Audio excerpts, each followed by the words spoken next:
오늘은 거룩하고 복된 주님의 날입니다. 다 함께 자리에서 일어나셔서 영과 진리로 하나님께 예배드리겠습니다.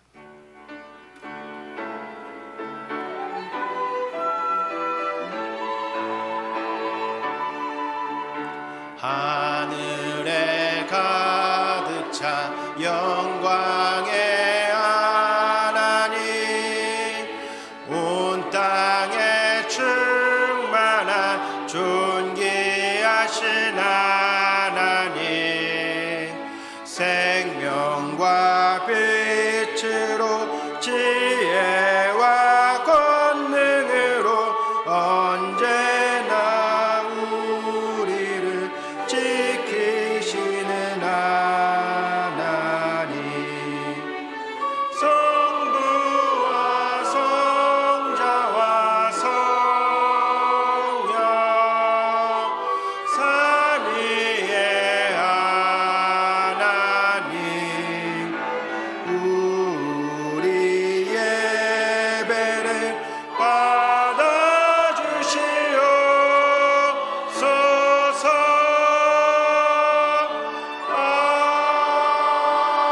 아멘. 이 시간 예배드리며 먼저 우리의 죄와 허물을 하나님 앞에 고백하며 회개하겠습니다. 다 함께 기도하겠습니다.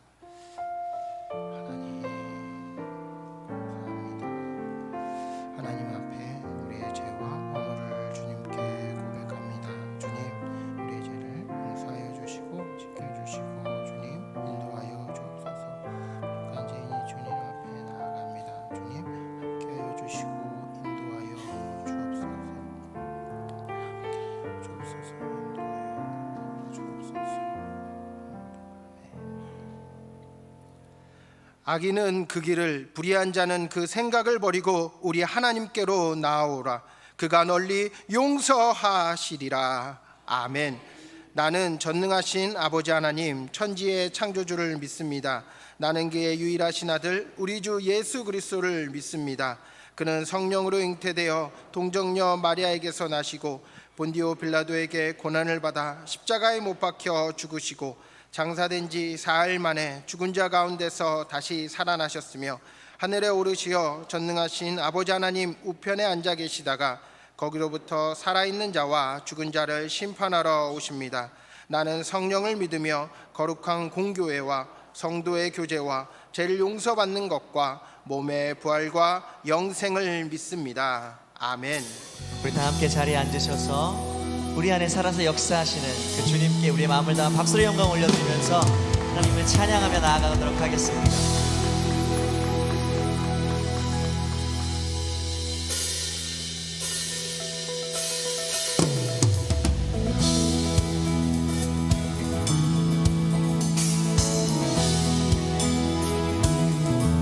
나의 등 뒤에서, 나의 등 뒤에서 나를 도우시는 주, 나의 인생길에서 지치고 고나여 매일처럼 주저앉고 싶을 때 나를 밀어주시네. 일어나 걸어라, 일어나 걸어라, 내가 새 힘을 주리니. 일어나 너 걸어라, 일어나 너 걸어라, 내 너를 도우리.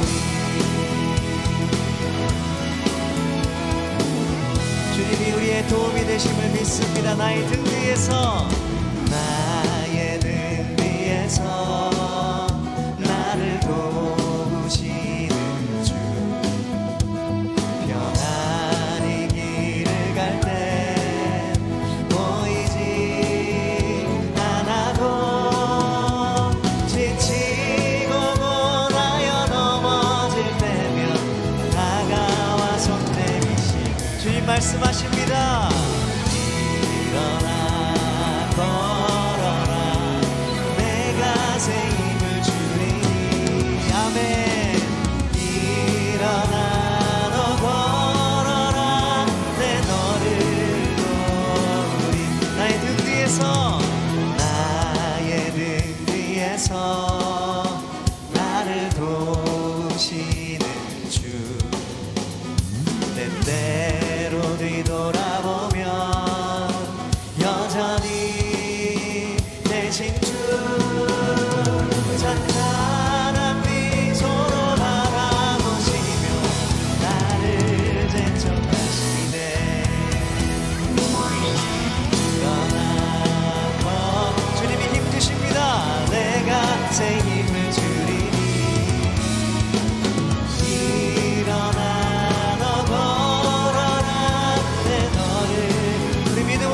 고백하겠습니다. 일어나 걸어라.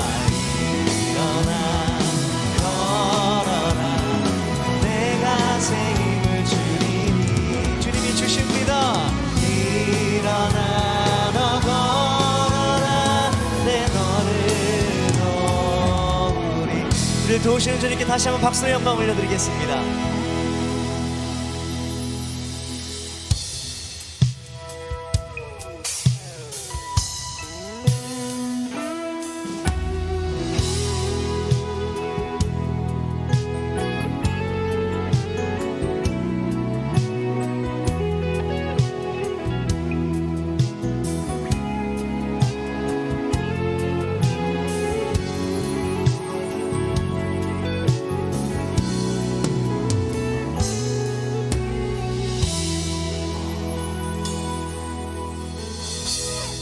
주는 평화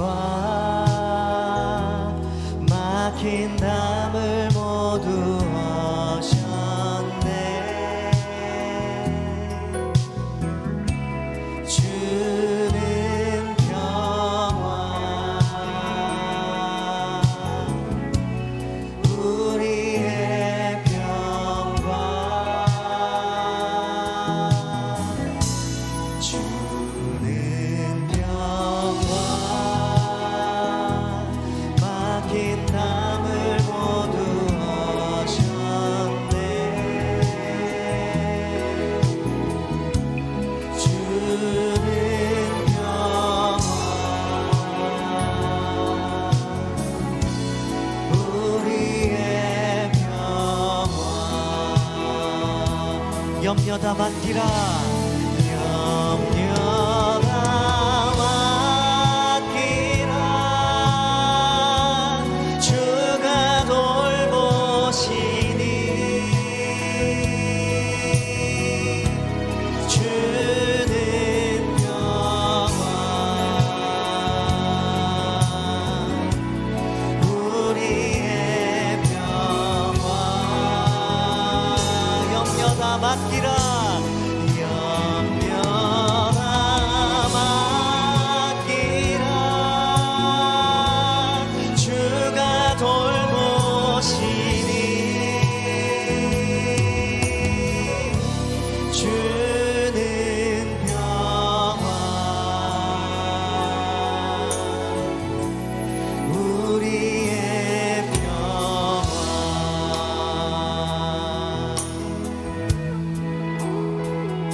주는 평화 주는 평화 막힌 담을 모두 하셨네. 주는 평화 우리의 평화 주는 평화 막힌 담을 모두 하셨네. 주는 평화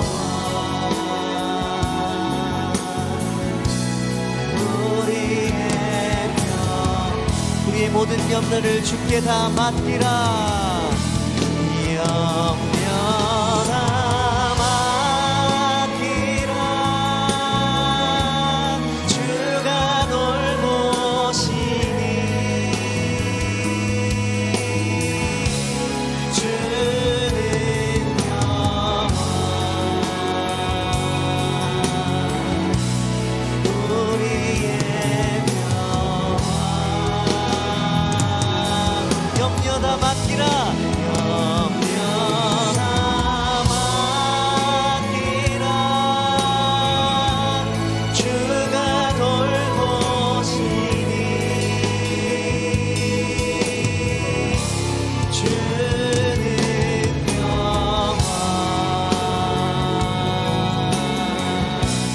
우리의 평화 염려 다 맡기라.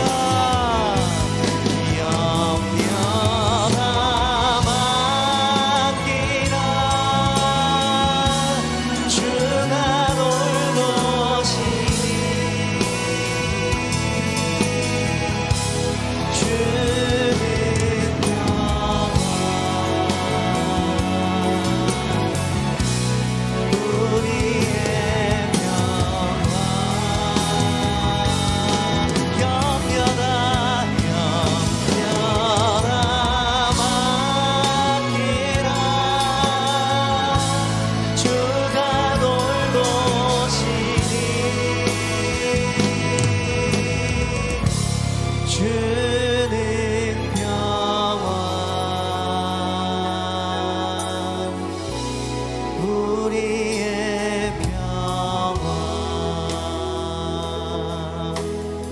안에 있을 때 우리의 삶이 평안 가운데 있음을 믿습니다. 믿으십니까?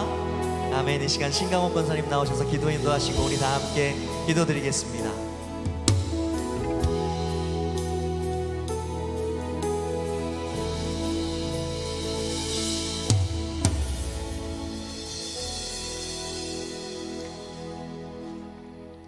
살아계신 하나님 아버지, 지난 한 주도 주님의 은혜 안에서 살게 하심을 감사드립니다.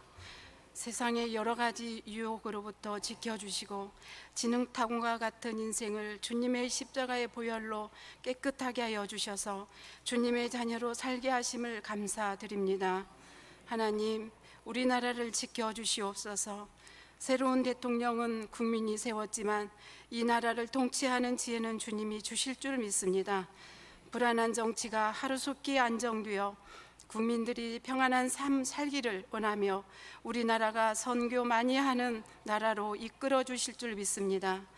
새누리 명성교회를 축복하사 주님이 우리에게 부탁하신 선교와 교육이 깊이 뿌리 내리는 교회가 되어 오직 주님만 빛나시게 하는 교회 되게 하옵소서.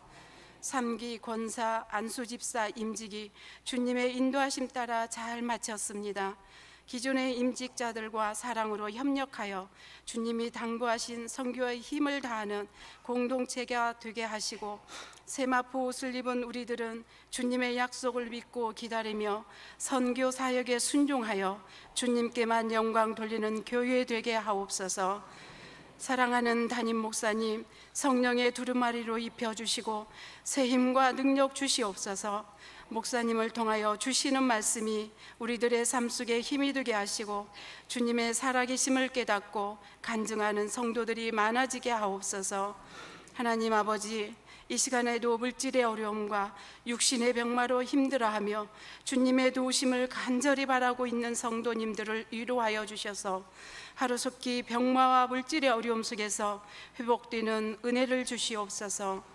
앞으로 각 기관에서 진행될 수련회와 교육부의 여름 성경학교 행사에 주님의 크신 은혜를 부어주시고 교육부에 헌신하시는 교역자님들께 건강도 허락하여 주시옵소서.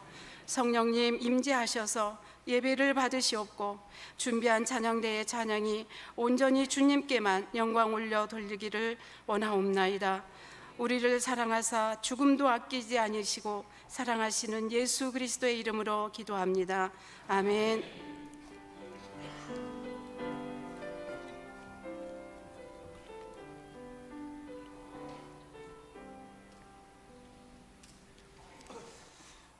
오늘 우리에게 주시는 하나님의 말씀은 에스겔 14장 14절 말씀입니다. 구약성경 1168쪽에 있는 에스겔 14장 14절 말씀, 하나님의 말씀을 받들어 봉독하겠습니다. 비록 노아, 다니엘, 욥 이 세 사람이 거기에 있을지라도 그들은 자기의 공의로 자기의 생명만 건지리라. 나 주 여호와의 말이니라. 아멘. 이 시간 주일 찬양대가 찬양으로 하나님께 영광 올려드리신 후에 담임 목사님께서 나오셔서 노다욥의 단순한 믿음, 제아의 말씀 전해주실 때 큰 은혜의 시간이 될 줄 믿습니다.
아멘.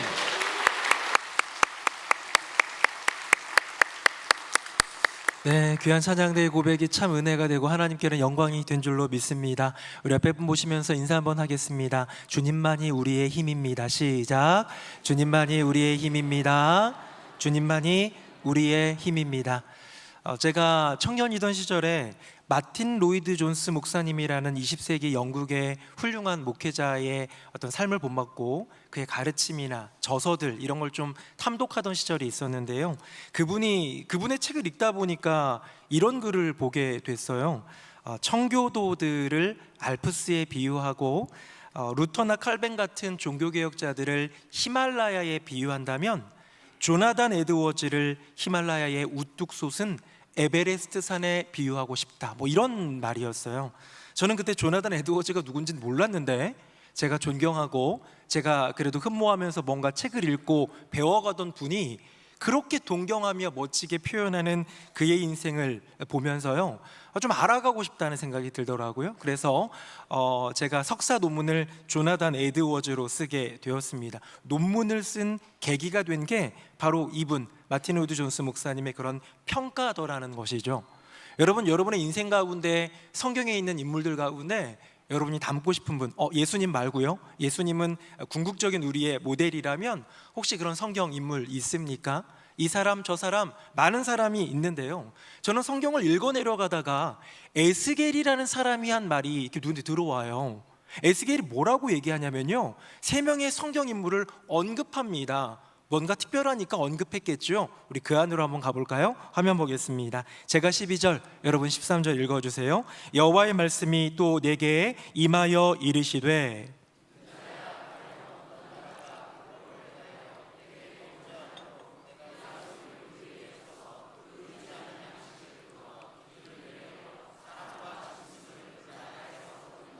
같이요. 비록 노아, 다니엘, 욥 이 세 사람이 거기에 있을지라도 그들은 자기의 공의로 자기의 생명만 건지리라. 나 주 여호와의 말이니라. 아멘.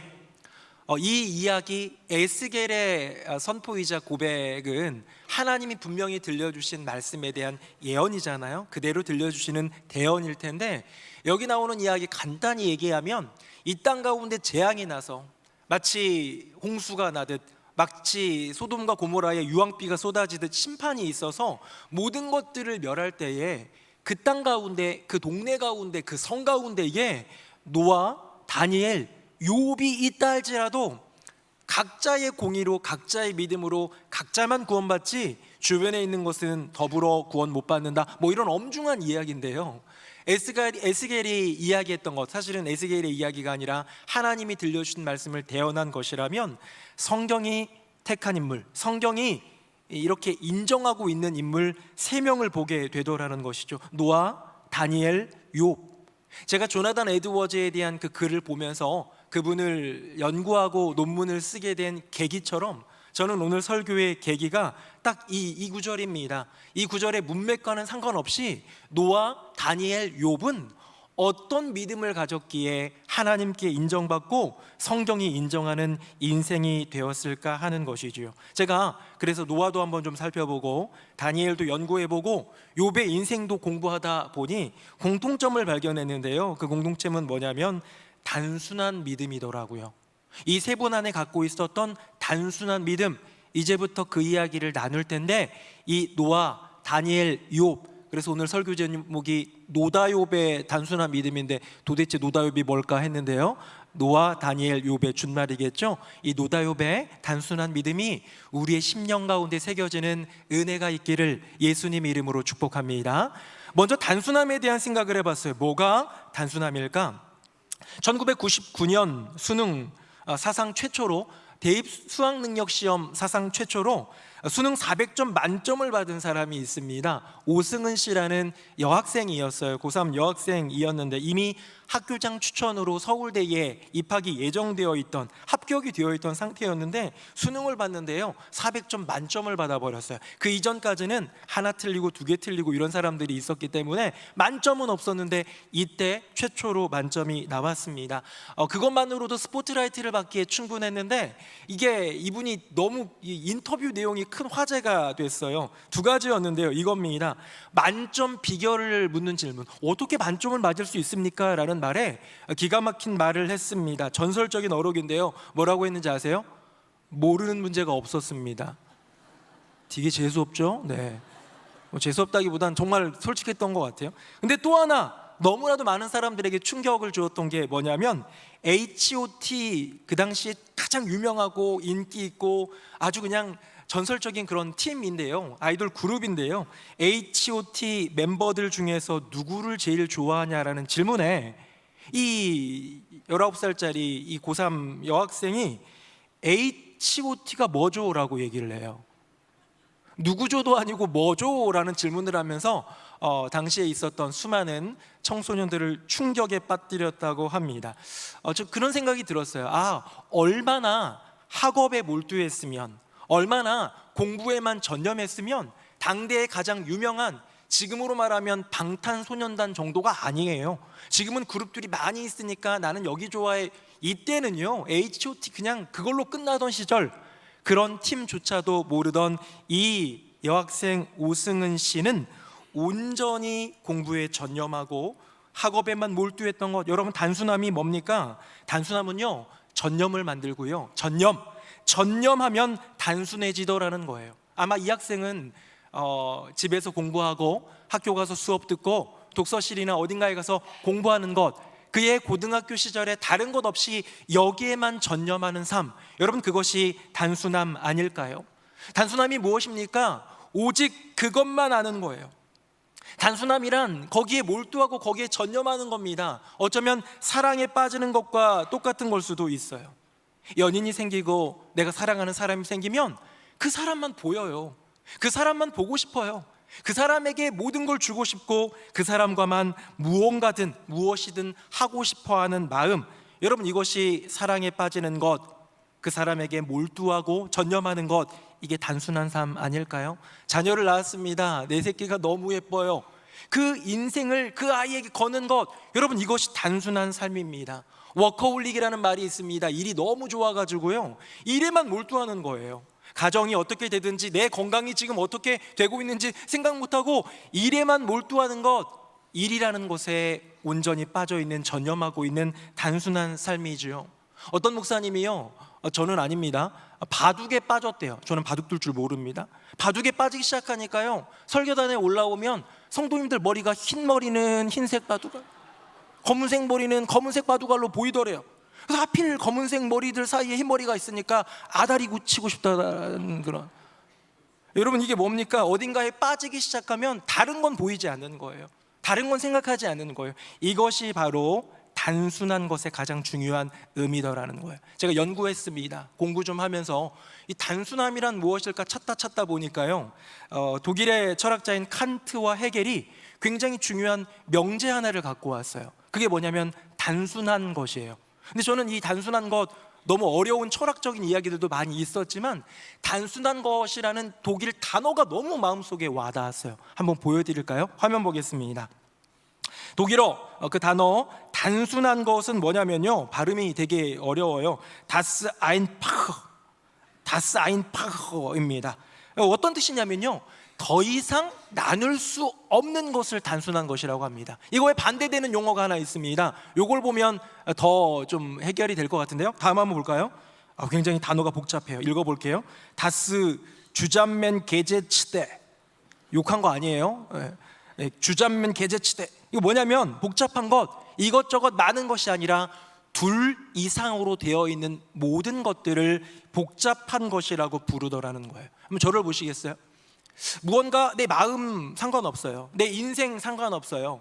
무언가 두 개 이상으로 얽혀 있고 두 개 이상으로 나뉠 수 있는 것이 존재하면 그건 복잡한 거예요. 그런데요, 단순한 것은 무엇이냐? 더 이상 나누어지지 않을 정도로 명료하게 그 딱 하나 있는 것. 노아는, 다니엘은, 욥은 자신의 인생 가운데 있었던 수많은 시련들, 또 요구들, 그 세상을 살아가면서도 그 단순한 믿음을 지킨 사람이더라는 거예요. 이제 그 안으로 들어가 볼까요? 첫 번째는 노아입니다. 화면 보고 같이 한번 읽어보겠습니다. 시작. 노아가 그와 같이 하여 하나님이 자기에게 명하신 대로 다 준행하였더라. 아멘. 요즘에 창세기 강의를 하면서 노아에 대한 이야기를 하고 있는데 마침 이 노다욥, 단순한 믿음을 보여주었던 노다욥 얘기를 나오니까 노아의 이야기가 또 나오는 것 같아요. 여러분, 노아에게 하나님이 명령하십니다. 세상을 보니까 다 죄짓는 녀석들 뿐이고 마음에 악한 녀석들 뿐이어서 내가 홍수를 내려가지고 세상을 심판할 건데 너는 참 괜찮구나. 내가 너에게 은혜를 베풀게. 너는 살려줄게. 너의 가족까지 지켜줄게. 너는 방주를 만들어라. 근데 이런 방주가 뭡니까? 커다란 배예요. 이 커다란 배 어느 정도 규모인지 잘 모르시니까 수요예배 때 보여드렸던 이미지 하나 보여드릴까요? 화면 한번 보겠습니다. 이게 실측 크기의 방주를 짓는 그런 장면이래요. 요걸 갖고 온 이유는 뭐냐면 옆에 차들 보이죠? 자동차들. 저 자동차들의 크기를 보면서 이 배, 노아의 방주의 어마어마한 크기와 위용을 한번 느껴보시라고 가져왔습니다.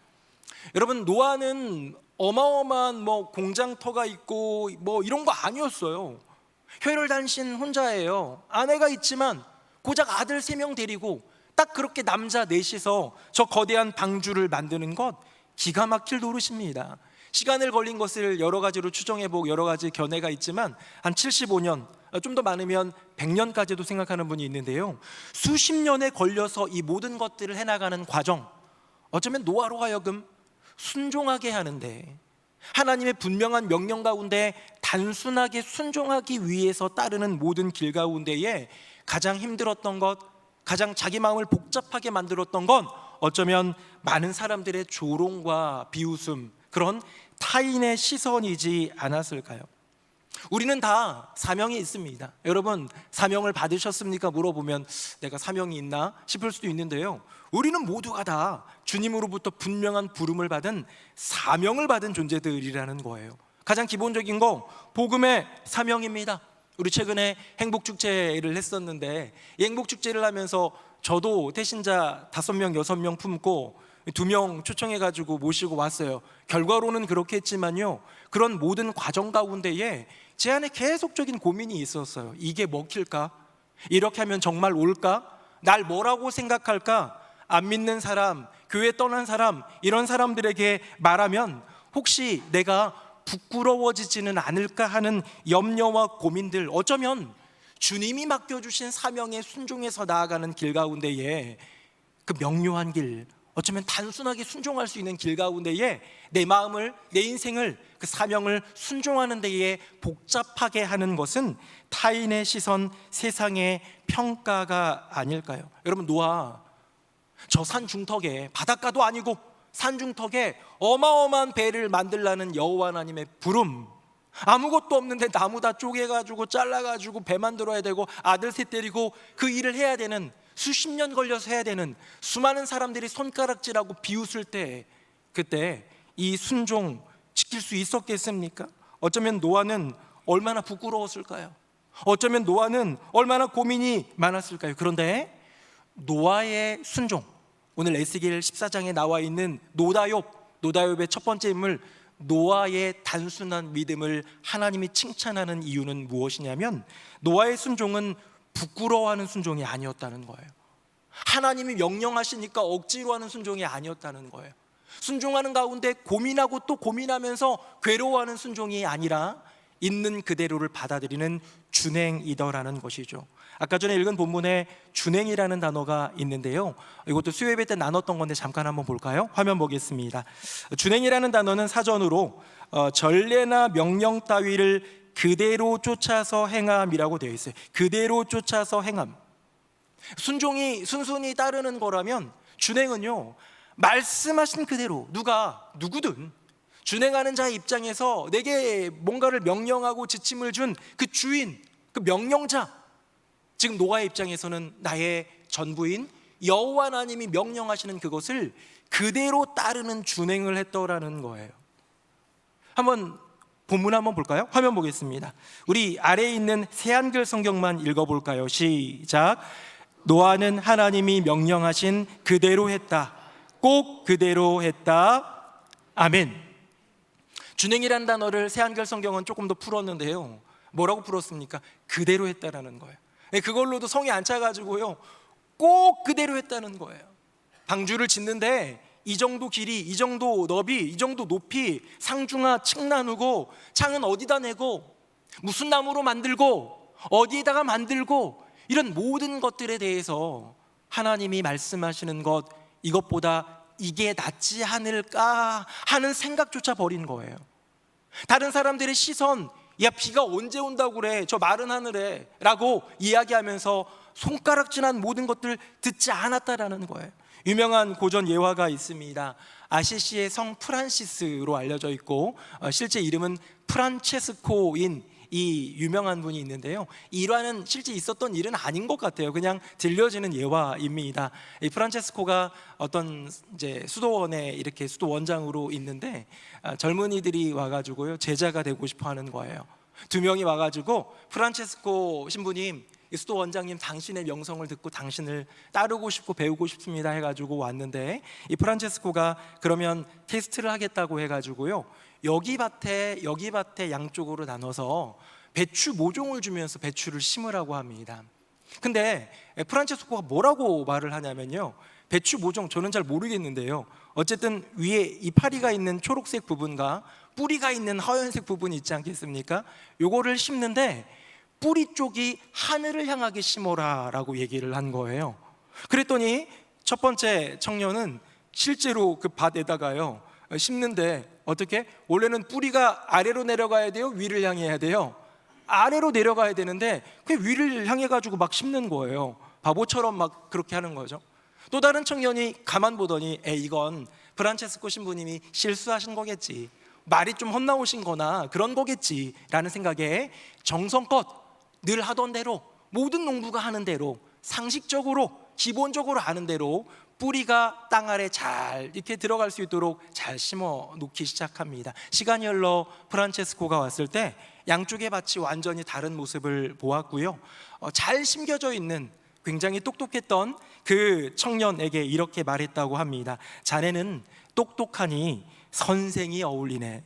제자는 똑똑한 사람이 아니라 그저 순종하는 사람이어야 하네 라고 하면서 그 잘 심은 똑똑한 청년을 보내고 우직하게 바보같이 고지고대로 그 말을 따른, 오늘 성경 본문에 나오는 준행한 그 청년을 제자로 삼았다는 이야기입니다. 여러분, 우리 인생 가운데 상식적으로 맞지 않는 일이 내게 명령으로 주어질 때, 요즘 같으면요 상사가 뭐 내 생각에 말 같지도 않은 거 요구하잖아요. 바로 사표 써요. 때려쳐요. 어이없죠.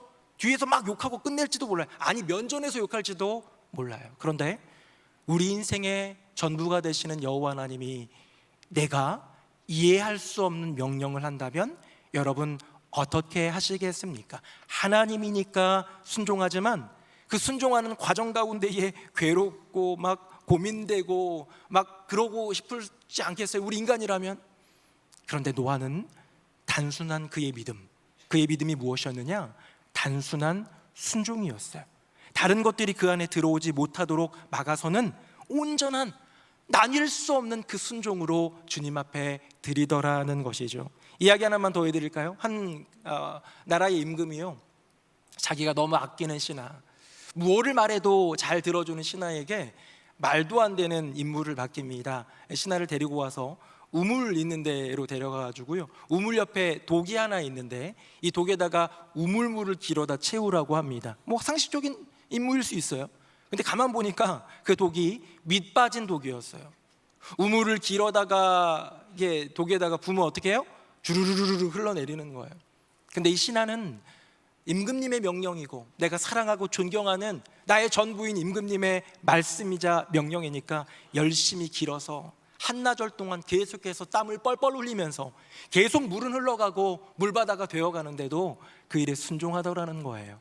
시간이 흘러 이렇게 노을이 지고 해가 질 것 같은 그 상황 가운데 임금님이 왔더니 진짜로 땀을 뻘뻘 흘리면서 이 우물물을 다 길어다가 이 깨진 독, 밑 빠진 독에다가 붓고 있는 신하를 보게 됩니다. 신하가 말합니다. 임금님, 제가 임금님 말씀에 순종하여서 이렇게 붓고 또 부었는데 이 아래에 밑이 빠져가지고 부어도 채워지지가 않네요. 죄송합니다 라고 말을 해요. 아마 한나절 동안 지나가던 사람들이 밑 빠진 독에 왜 물을 붓냐, 가서 임금님한테 얘기해라, 새로운 독을 달라고, 채우려면 다른 것이 필요하다고, 이런 수많은 사람들의 조롱과 또 비웃음과 그런 타인의 시선이 있었지만 임금님의 명령을 그대로 따랐던 그 신하를 바라보면서 임금이 이렇게 얘기했다고 합니다. 고생했다, 수고했다, 우물을 한번 볼래? 했더니요, 우물을 들여다보니까 물을 다 빼낸 그 자리에 그 밑에, 물이 있을 때는 보이지 않았던 그 밑에 커다란 금괴가 보이더라는 것이지요. 너무 유치한 예화였죠? 네. 그런데 이 예화가요, 제가 너무 좋았어요. 왜냐하면 이것이 하나님 나라의 원리랑 비슷하다는 생각이 들었습니다. 뭐냐? 저는 이런 믿음이 있습니다. 단순한 순종은 놀라운 축복을 가져온다. 우리가요, 하나님 아버지 앞에서 이해되지 않아도, 조금은 버거워도, 조금은 힘들어도, 사실은 주변 사람들이 손가락질하고 비웃고 그래서 타인의 시선이 신경 쓰여도 우직하게 나뉘어지지 않는 단순한 순종을 하면요, 내가 상상할 수 없었던 여호와 하나님의 놀라운 축복이 우리 가운데 임할 줄로 믿습니다. 노아의 단순한 믿음, 그 단순한 순종으로 놀라운 축복을 누리는 저와 여러분 되기를 예수님의 이름으로 축복합니다. 자, 두 번째 인물입니다. 다니엘. 화면 보시고 우리 같이 한번 읽어볼까요? 시작. 왕이 심히 기뻐서 명하여 다니엘을 굴에서 올리라 하매 그들이 다니엘을 굴에서 올린즉 그의 몸이 조금도 상하지 아니하였으니 이는 그가 자기의 하나님을 믿음이었더라. 아멘.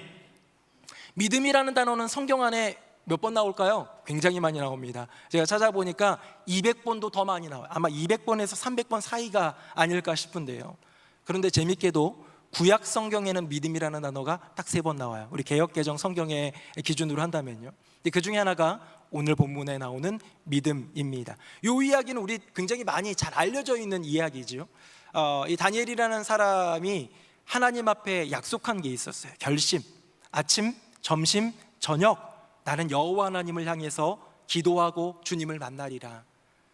근데요, 이 다니엘이 이국 땅 바벨론의 총리가 되어서 왕의 총애를 받으니까 음모를 꾸미던 사람들이 왕을 제외하고 다른 사람에게, 다른 존재에게, 다른 신에게 절하는 사람은 사자굴에 넣는 법령을 만듭시다 해가지고요, 임금님을 꼬셔서 도장을 찍게 만들어요.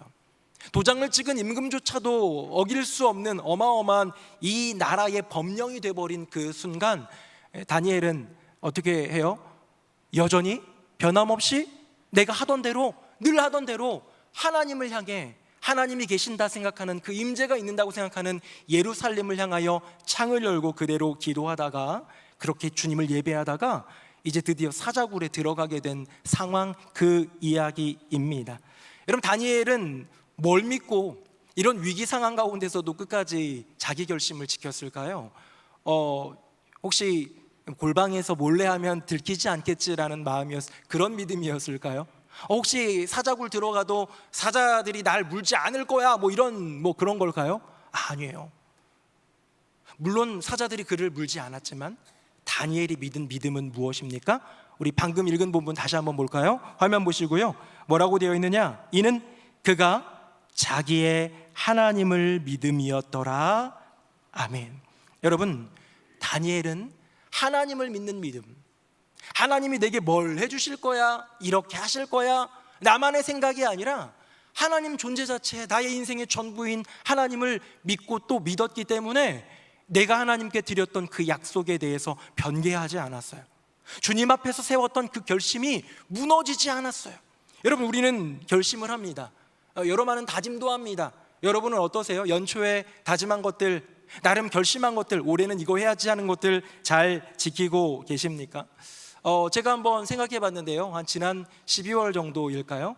지난 겨울부터 제가 하루에 팔굽혀펴기를 늘 40개씩 해요. 한 번 할 때 그렇게 하려고 노력을 해가지고 하는데요, 겨울에는 제가 잘했어요. 왜 잘했는지 알아요? 목양실이 추우니까 팔굽혀펴기를 하면 땀도 살짝 나고 열이 올라와가지고 아주 좋았어요. 지금은 하기가 싫어요. 왜 싫을까요? 더우니까. 안 그래도 더운데 이거 하고 나면요, 땀이 더 날 것 같아가지고 그런 핑계로 잘 못하고 있는 저를 봅니다. 핑계가 있는 거예요. 그 핑계는 결국 나의 게으름이고 나약함이고 의지의 부족이에요.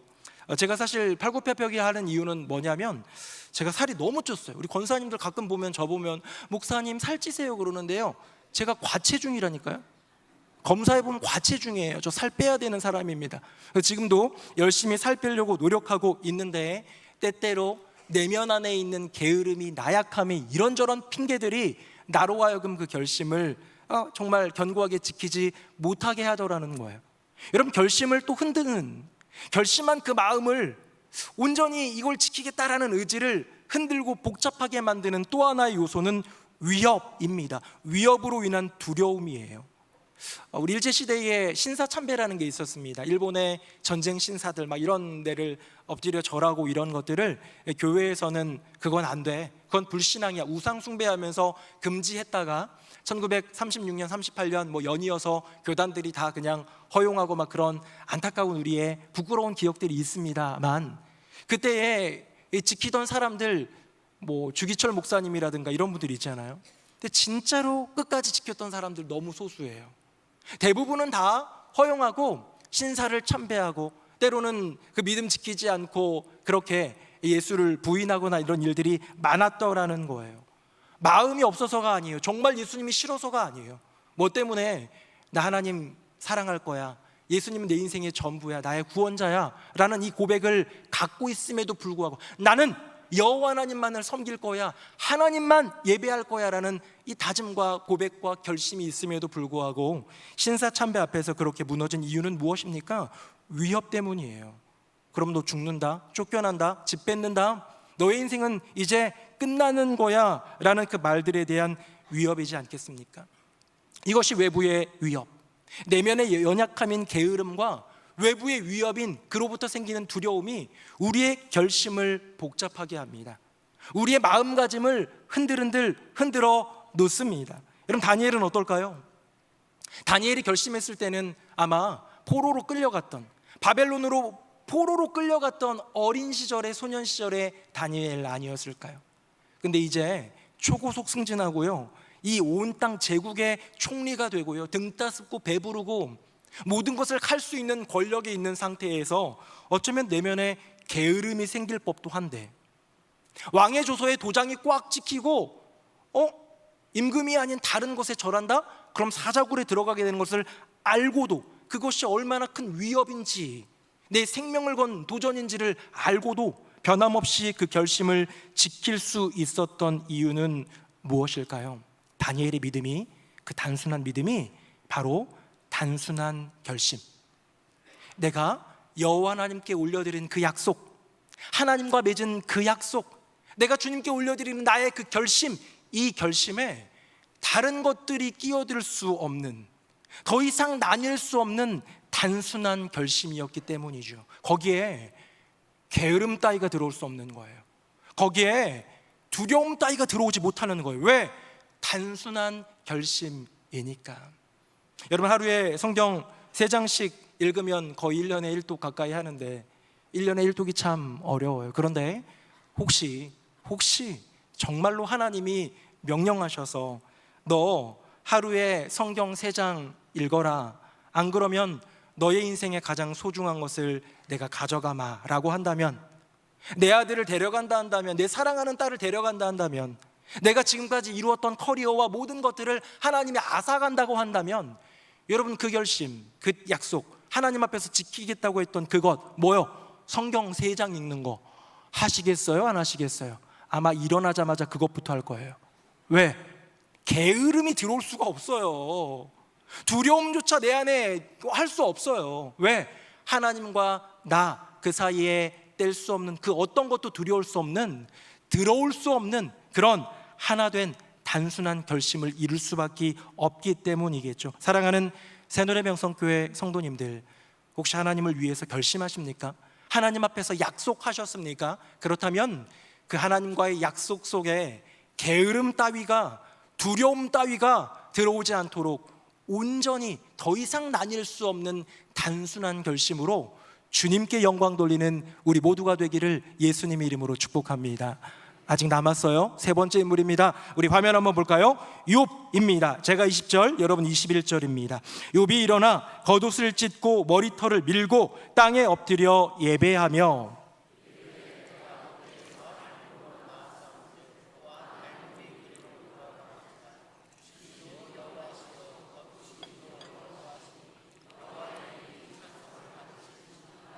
같이요.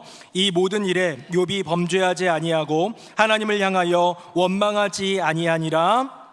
아멘. 여러분, 욥의 인생은 고난이라는 이 단어로 표현되고 정의되는 인생입니다. 억울한 고난이었어요.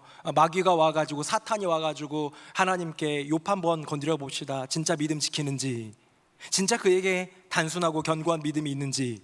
그랬더니 하나님이 허락해 주셔서 10명의 자녀가 하루에 다 죽고요, 재산들이 다 도적대에 뺏기고 막 어마어마한 일을 당한 그 순간 욥의 고백이 이 고백이에요.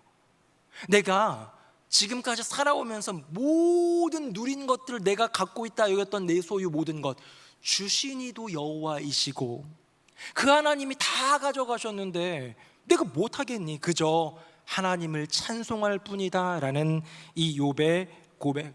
여러분, 욥의 고백은 욥기는 1장부터 42장까지 있는데요, 꽤 긴 장에 이르러서 욥은 계속해서 고백하는 게 뭐냐면, 이 고난을 억울하게 까닭없이 받았음에도 불구하고 하나님을 부인하지 않아요. 옆에서요, 아내가 얘기합니다.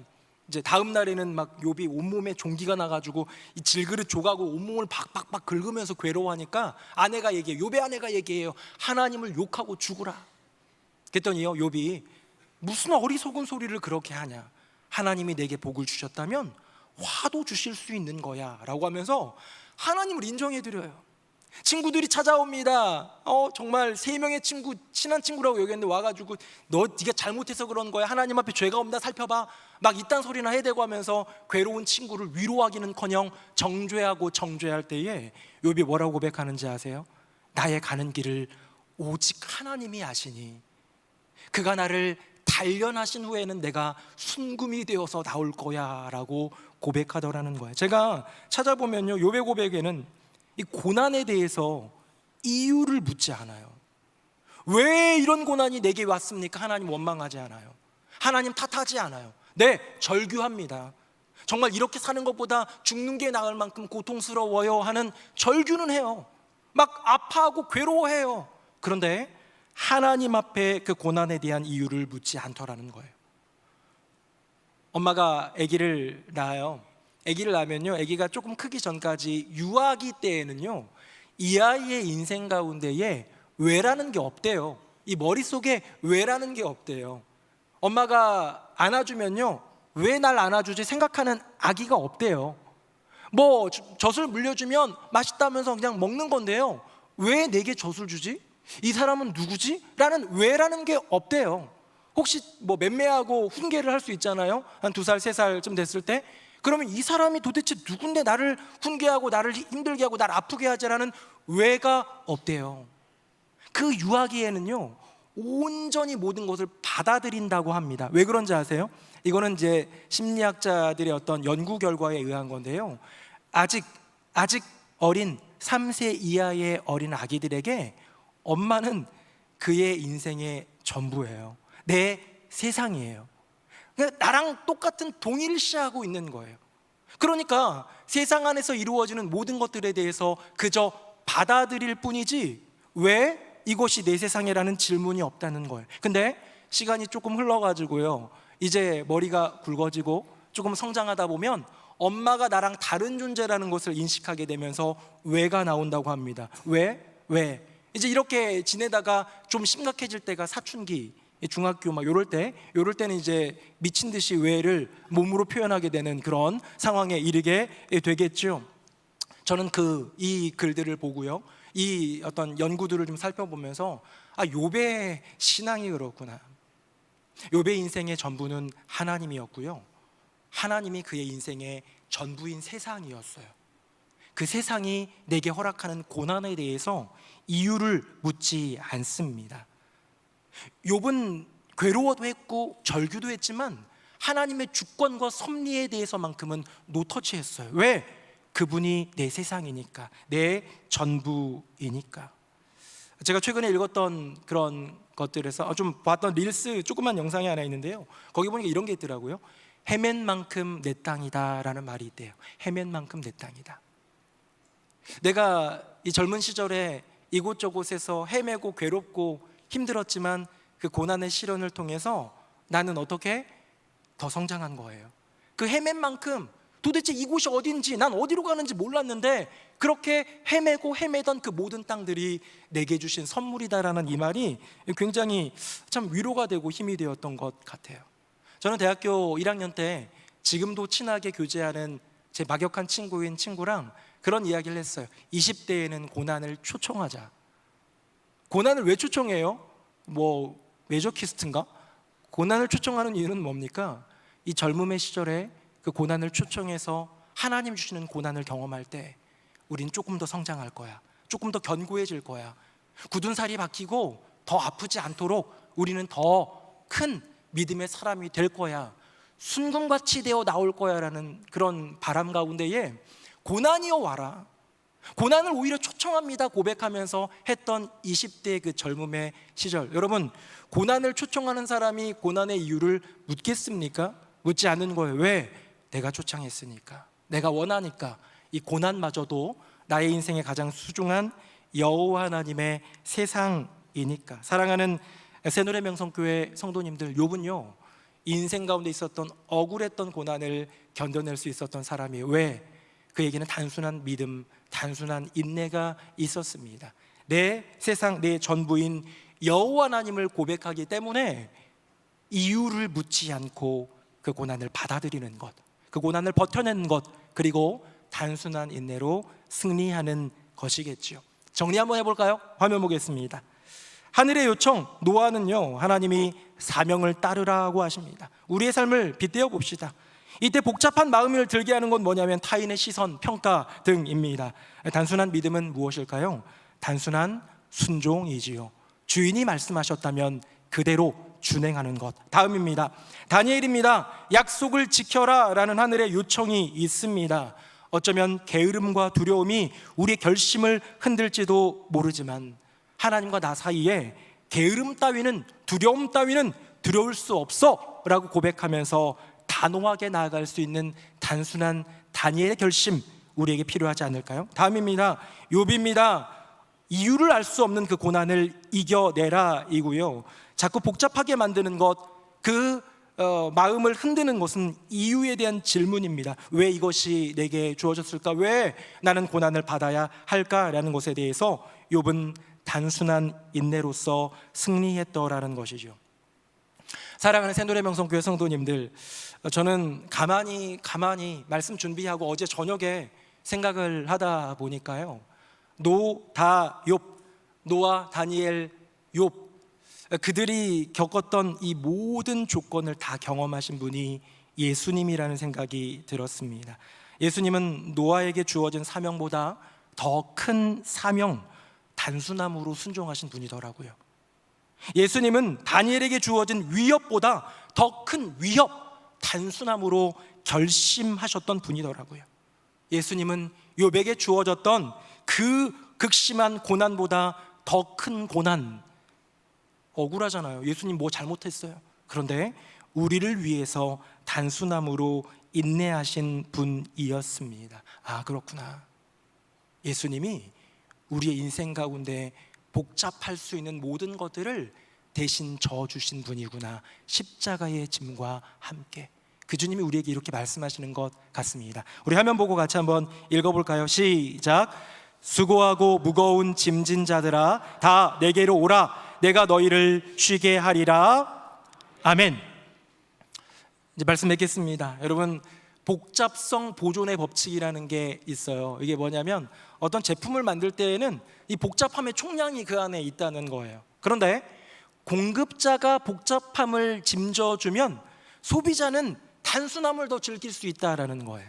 예전에 제가 이거 갖고 와봤는데요, 이게 뭐냐면 아이팟인데요, 아이폰도 이렇게 생겼어요. 지금 여기에 보면 버튼이 하나인데요, 그 전까지만 해도, 요즘엔 뭐 다 터치로 다기 때문에 편해졌지만 이때까지만 해도 버튼이 3개 이상 없는 그런 폰은 없을 정도였어요. 그런데 아이폰이 버튼 하나로 모든 것을 하는 시대를 만들었습니다.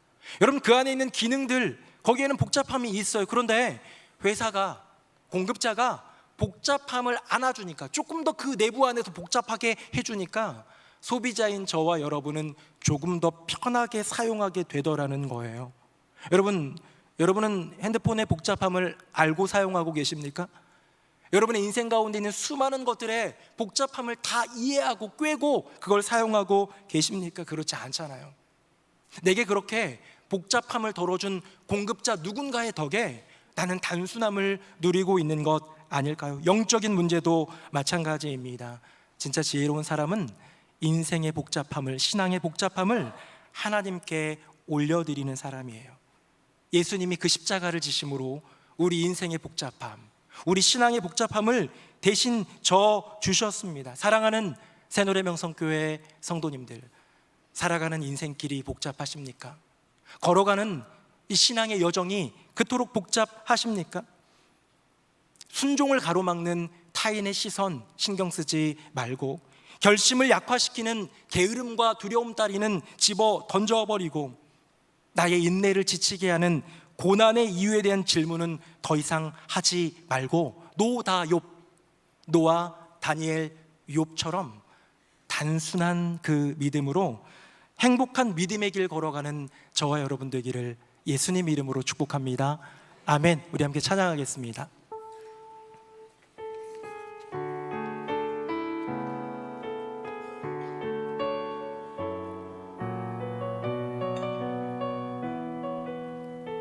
내게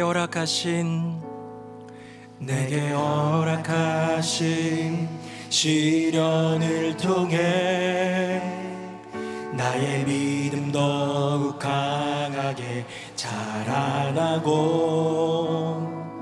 험한 산과 골짜기 지나는 동안 주께 더 가까이 나를 이끄시네.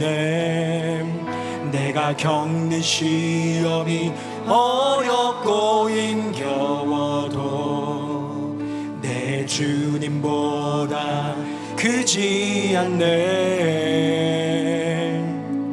내 앞에 바다가 갈라지지 않으면 주가 나로 바다 위 걷게 하리. 나는 믿네. 주의 능력으로 내 삶 새롭게 되리. 나는 믿네. 주의 능력으로 담대히 나가리라. 주와 함께 싸워 승리하리라. 날마다 믿음으로 나 살아.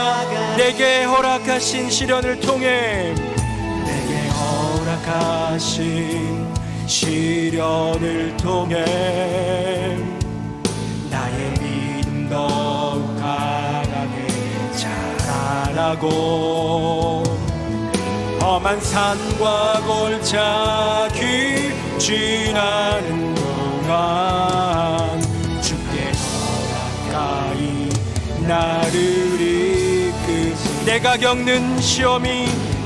겪는 시험이 어렵고 힘겨워도 내 주님보다 크지 않네. 내 앞에 바다가 갈라지지 않으면 주가 나로 바다 위 걷게 하리. 나는 믿네. 주의 능력으로 내 삶 새롭게 되리. 나는 믿네. 주의 능력으로 담대히 나가리라. 주와 함께 싸워 승리하리라. 날마다 믿음으로 나 다시 한번 나는 믿네.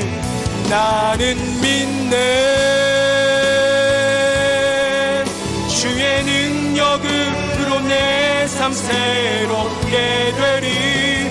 나는 믿네. 주의 능력으로 담대히 나가리라. 주와 함께 싸워 승리하리라. 날마다 믿음으로 나 살아가리. 우리 함께 기도하기 원합니다. 시간 기도할 때 주님, 내 안에, 내 머릿속에, 내 마음속에, 내 인생 가운데 복잡한 것이 너무 많습니다. 타인의 시선이 순종을 가로막습니다. 게으름과 두려움이 결심을 약화시킵니다. 왜 이런 고난이 내게 주어졌는지 그 이유에 대한 질문이 나의 인내를 지치게 합니다. 주님, 노아, 다니엘, 욥, 그들이 보여준 단순한 순종, 단순한 결심, 단순한 인내를 기억하며 단순한 믿음으로 행복한 믿음의 길을 걸어가게 하여 주시옵소서. 우리 다 함께 통성으로 기도하겠습니다. 살아계신 아버지 하나님, 우리 인생 가운데 너무나도 복잡한 것이 많습니다.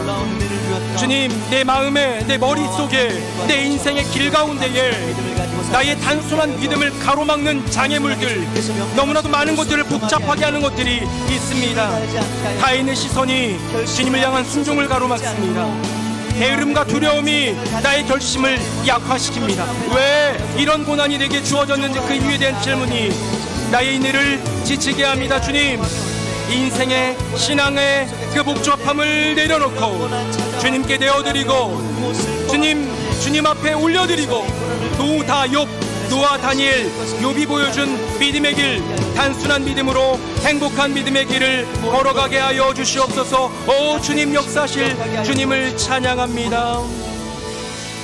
아버지 하나님, 우리 인생에, 우리의 신앙에, 우리의 마음과 생각에 복잡한 것이 너무 많이 있습니다. 내 인생에 복잡한 것들 다 십자가 그 앞에 내려놓고 대신 그 복잡함을 져주시고 우리에게 단순한 믿음으로 초청하시는 주님의 부름에 아멘 응답하며 단순한 그 순종, 단순한 그 결심, 단순한 인내, 노아, 다니엘, 욥이 보여준 단순한 믿음으로 담대히 그 길 걸어가게 하여 주시옵소서. 우리의 인생을 위해 모든 복잡함을 대신 짊어지신 우리 주 예수 그리스도의 이름으로 축복하며 기도합니다. 아멘. 말씀에 큰 은혜 받았습니다. 다 함께 찬송가 542장 함께 찬양하시면서 새가족 등록과 봉헌의 시간 갖겠습니다.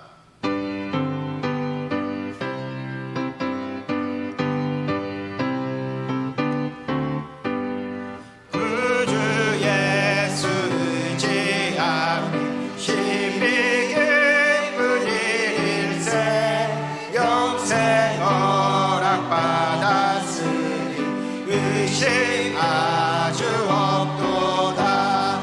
예수 믿는 것은 받은 증거 많도다. 예수 귀한 예수 믿음 더욱 주소서.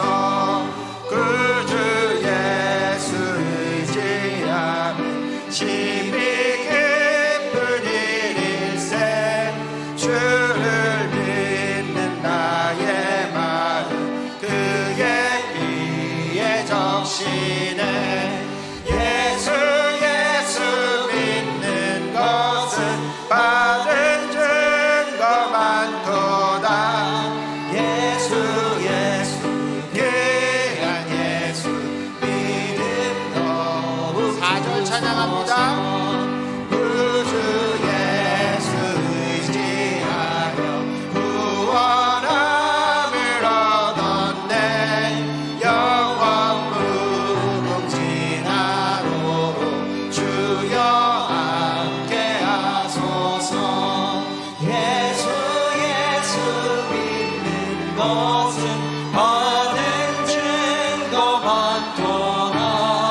예수 귀한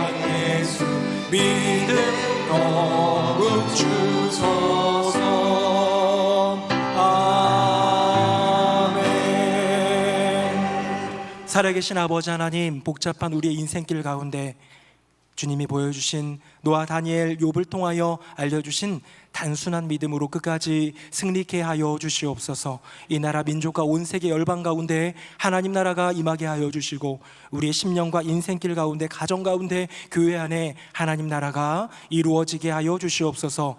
오늘 기도해 주신 당신의 귀한 딸과 더불어 또 교회 안에서 다양한 모습으로 섬김에 애쓰고 수고하는 많은 이들 기억하사 복에 복을 더하여 주시고, 하나님의 크신 은혜가 넘치게 하여 주시옵소서. 예물 올려드립니다. 구별하여 올려드릴 때 하나님께는 영광이 되게 하여 주시고, 하나님 나라 가운데 유익이 되게 하여 주시고, 드린 손길들 가운데는 만복이 내려지게 하여 주시옵소서.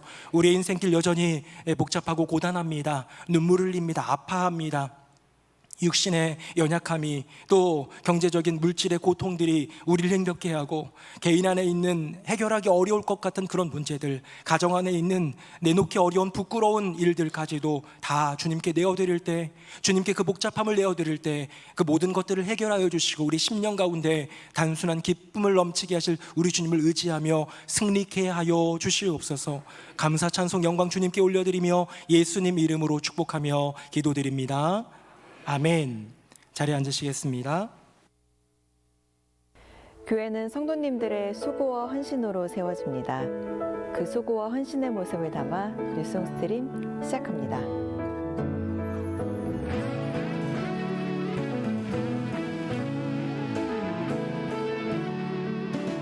오늘 저녁 7시 다시 부르는 찬송가를 주제로 6월 찬양 집회가 열립니다. 찬송가에 담긴 은혜를 함께 나누는 귀한 시간에 성도님의 많은 참여를 바랍니다. 7월에는 우리 교회 다음 세대들을 위한 여름 성경학교와 수련회가 진행됩니다. 이를 위한 강습회가 다음과 같은 일정으로 열리니 교회 학교 교사는 꼭 참석해 주시기를 바랍니다. 필리핀 예수사랑학교에서 2026년 1월 초등학교 고학년 및 중학생을 대상으로 겨울방학 어학연수 프로그램을 진행합니다. 이를 위한 설명회가 오늘 2부와 3부 예배 후 소망실에서 열리니 많은 참여 바랍니다. 기타 자세한 사항은 주보를 참고해 주시기를 바랍니다. 오늘은 6.25 전쟁 75주년을 맞는 해입니다. 자유와 평화를 위해 희생하신 호국 영령을 기억하며 우리나라를 위해 기도하는 한 주 되기를 바랍니다. 네, 이부 예배 나오신 모든 분들 진심으로 주님의 이름으로 환영합니다. 오늘 저녁 예배는 저녁 찬양 집회로 드립니다. 다시 부르는 찬송가 시즌 2인데요. 보통 여느 집회처럼 서서 뜨겁게 찬양하는 시간이기보다는 음악회 형식으로 진행돼서 자리에 앉아서 찬송에 대한 이야기도 듣고 또 은혜로운 찬송도 듣고 같이 불러도 보는 시간이니까요. 많은 성도님들 오셔서 은혜 가운데 잘 참여해 주시기를 부탁드리겠습니다.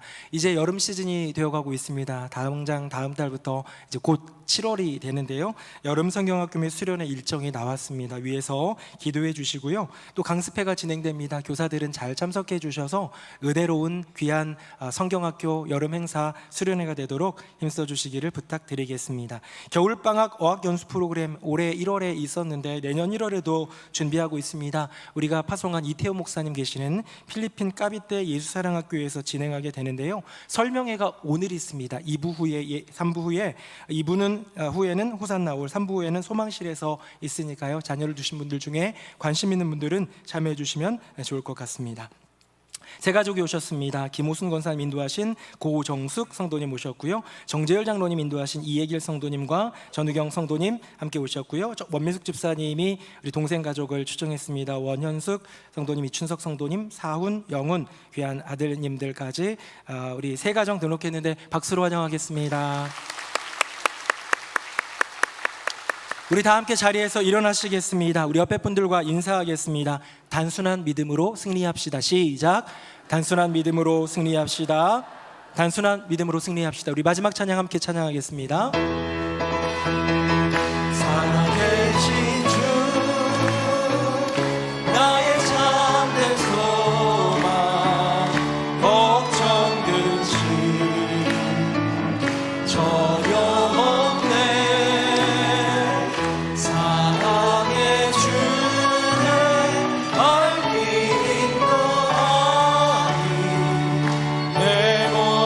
삶의 기쁨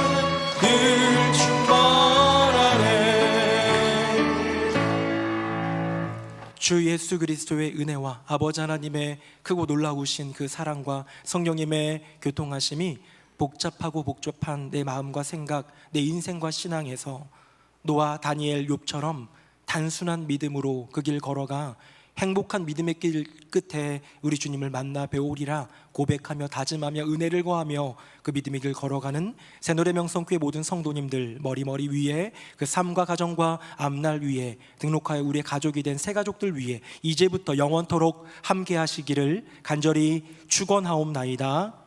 아멘.